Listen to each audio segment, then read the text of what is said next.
దానికి అన్నిటికంటే ఈ అభివృద్ధి కార్యక్రమాలు అంటే వీటన్నిటికంటే దానికి I'm very happy for that.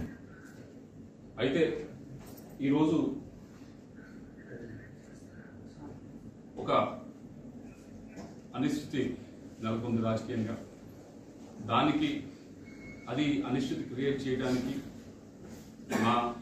నేను చేసింది కాదు, లేకపోతే ఆ అనిశ్చితి కోరుకుంది నేను కాదు.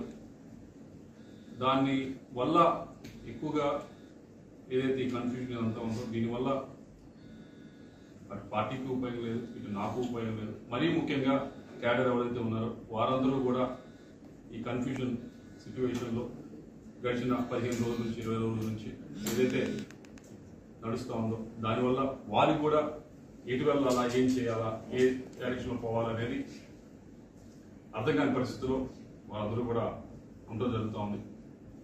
దానికి ఏదో ఒక విధంగా తెరదించాలి, ఏదో ఒక విధంగా ఫుల్ స్టాప్ పెట్టాలనేదే మా ఉద్దేశం. ఎక్కడో చోట దానికి ఒక సొల్యూషన్ అనేది మనకు ఎత్తకాల్సిన అవసరం ఉంది. అలా కాకుండా ఇలా వెళ్తే అటు క్యాడర్కి ఉపయోగపడదు, పార్టీకి ఉపయోగపడదు. మీ అందరికీ తెలిసిందే 15 రోజుల నుంచి కూడా సరే కొత్త క్యాండిడేట్ తీసుకుందాం అనేది ఒక ప్రపోజల్ అంతా కూడా బయటకు రావడం జరిగింది. మాట్లాడిన తర్వాత ఇంకా బయటకు రావడం జరిగింది. దానివల్ల కొద్దిగా అందరూ కూడా కన్ఫ్యూజన్కి గురవుతూ ఉన్నారు. ఇది ఇందాక చెప్పినట్లు నేను కోరుకుంది కాదు, నేను చేసింది కాదు.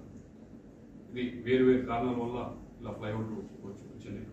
దాన్ని తెరదించుతూ నేను ఏదైతే ఇప్పుడు పార్టీలో ఉన్నానో పార్టీ సభ్యత్వానికి వైఎస్ఆర్ కాంగ్రెస్ పార్టీ సభ్యత్వానికి రాజీనామా చేస్తూ అలాగే పార్లమెంట్ సభ్యత్వానికి కూడా నేను రాజీనామా చేస్తా ఉన్నాను ఇమీడియట్.